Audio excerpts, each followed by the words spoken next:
আমার মতো কে কে আছো যারা সরু চাকালি পিঠে খেতে খুবই ভালোবাসো? আমার না সরু চাকালি পিঠে খেতে খুবই ভালো লাগে। তো দেখো এখানে আমি ১ বাটি চাল আর হাফ কাপের একটু বেশি ডাল নিয়েছি। নিয়ে ওটাকে সকাল থেকে ভিজিয়ে রেখে এখন কিন্তু একদম স্মুথ একটা পেস্ট বানিয়ে নিয়েছি। আর ওর কোয়ান্টিটিটা দেখতেই পেলে কতটা করেছি।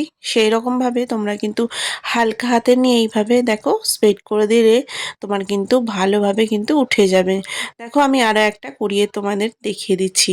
তো দেখো এইভাবে করলে কিন্তু তোমাদের পিঠেটাও একেবারে নরম তুলতুলে হবে আর খেতেও কিন্তু সুস্বাদু হবে। খালি ডালের এবং চালের কোয়ান্টিটিটা কিন্তু সুন্দরভাবে তোমরা নেবে। এটা মেজারিং করে নিলে কিন্তু অনেক সুন্দরভাবে পিঠেটা আসে। তো দেখো কি সুন্দর স্মুথলি কিন্তু পিঠেটা আমার উঠে যাচ্ছে। আর আমাদের নিয়ম আছে ১ম পিঠে হলে কিন্তু উনানকে আর উঠানকে দিয়ে থাকে। তো সেই নিয়ম নীতি মেনেই কিন্তু আমি এরকমভাবে একটু দিয়ে দিলাম। তো দেখো এখানে পিঠেটা প্রায় অনেকটাই হয়ে গিয়েছে। আর ওদিকে দেখো তোমাদের দাদাভাই গুড় এনেছে। এটা সুরাত থেকে দেখো এইভাবে কিন্তু প্যাকেজিং হয়ে গুড়টা আসে।